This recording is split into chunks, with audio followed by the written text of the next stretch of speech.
Please like and subscribe. Gora దగ్గరికి వెళ్ళి మిస్సమ్మకు ఆత్మకు వాయనం ఇచ్చిన విషయం చెప్తుంది ఇంకా మనోహరి అసలు చచ్చిన దాని స్పర్శ వీళ్ళకు తెలియడం ఏంటి, ఒక ఆత్మ వచ్చి పూజలో కూర్చోవడం ఏంటి, అమర్తో కలిసి వ్రతం చేయడం ఏంటి, ఈ చెల్లెలేమో అక్కకి వాయనం ఇవ్వడం ఏంటి అని చెప్పి ఇంకా గోరాని అడుగుతుంది.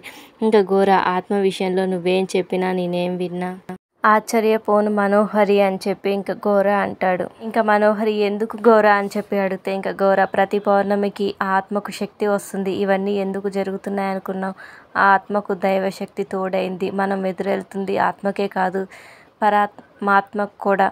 ఎందుకు ఎదురెళ్తున్నాం, ఇవాళ సాక్షాత్తు ఆ వరలక్ష్మీదేవి దిగి వచ్చి ఆ ఆత్మకు శక్తి ఇచ్చింది. ఇంకా మనోహరి అదేంటి గోరా నువ్వు కూడా అలా మాట్లాడుతున్నావు, ఇక ఆ ఆత్మ ఎప్పటికీ అక్కడి నుంచి వెళ్ళదాని అంటే ఇంకా గోరా వెళ్తుంది. నీ నిజస్వరూపం అందరికీ తెలిసాక, నువ్వు ఆ ఇంటిని శాశ్వతంగా వదిలి వెళ్ళాక ఆత్మ వెళ్ళిపోతుంది అని చెప్పి గోరా అంటాడు. మనోహరి అది ఈ జన్మలో జరగదు, ఆ అమ్మని నా సొంతం చేసుకునే వరకు నేను ఆ ఇంటిని వదలను, అది నన్ను ఎలా చంపుతుందో నేను చూస్తాను అని చెప్పి ఇంకా మనోహరి అంటుంది.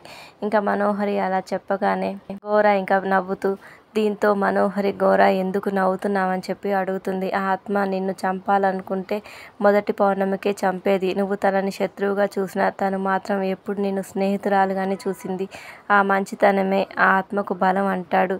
ఇంకా గోరా ఎంత కష్టమైనా సరే దాన్ని మాత్రం గెలవనివ్వను అంటుంది ఇంకా మనోహరి.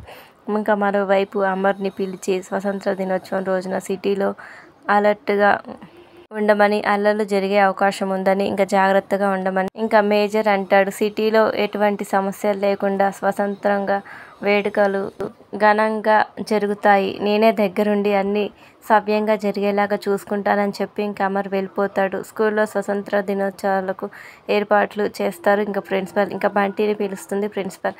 ఇంకా ప్రిన్సిపల్ వరే బంటి తినటం ఆపి అమ్ముని రన్నింగ్ రేస్లో ఎలా దెబ్బ కొట్టాలో ఆలోచించు, రన్నింగ్ రేస్లో అంజుని కొట్టే వాళ్ళే లేరు, ఏదైనా అరేంజ్మెంట్ చేయమంటావా చేస్తావా అని చెప్పి ఇంకా ప్రిన్సిపల్ అంటే ఇంకా బంటి ఆల్రెడీ అన్ని ప్లాన్ చేశాను మేడం అని చెప్పి చెప్తాడు.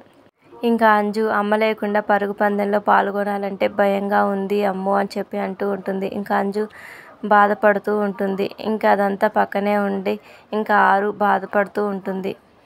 ఇంకా ఆరు కూడా చూస్తూ బాధపడుతూ ఉంటుంది. ఇంకా పిల్లలంతా అంజుకి నచ్చచెప్పి పరుగు పందెంలో పాల్గొనడానికి ఒప్పిస్తారు. ఇంకా అమ్మ స్థానంలో మిస్సమ్మ ఉంది కదా అని అంటే ఇంకోసారి మిస్సమ్మని అమ్మతో పోల్చొద్దని, అమ్మ స్థానాన్ని ఎప్పటికీ మిస్సమ్మ భర్తీ చేయలేదని చెప్పి ఇంకా అంజు అంటుంది.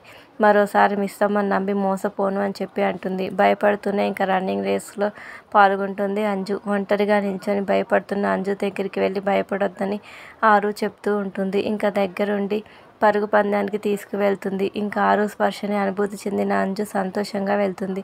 పందెంలో హుషారుగా పాల్గొనేందుకు సిద్ధమైన అంజుని పక్కనే ఉన్న పాపతో చెప్పి పడేలాగా చేస్తాడు బంటి. ఇంకా ప్రిన్సిపల్ పొట్టిది అందరి ముందర ఓడిపోయి పరుగు పోగొట్టుకోవడం నా కళ్ళతో నేనే చూడాలి, ఈ ప్రిన్సిపల్తో ఛాలెంజ్ చేస్తుందా, దాని పర్యవసనాలు ఎలా ఉంటాయో దానికి తెలియాలి అని చెప్పి ఇంకా ప్రిన్సిపల్ మనసులో అనుకుంటూ ఉంటుంది. ఇంతలో ఇంకా పరుగు పందెం మొదలవుతుంది. ఇంకా బంటి పురమాయించిన పాప అంజుని కింద పడేలాగా చేస్తుంది. ఇంకా అంజు కింద పడి అమ్మ అంటూ బాధపడుతూ ఉంటుంది. ఇంతలో ఇంకా మిస్సమ్మ వచ్చి గట్టిగా అంజు అని పిలవడంతో ఇంకా అంజు మిస్సమ్మ వైపు చూస్తూ ఉంటుంది. Thank you for watching. Please subscribe my channel.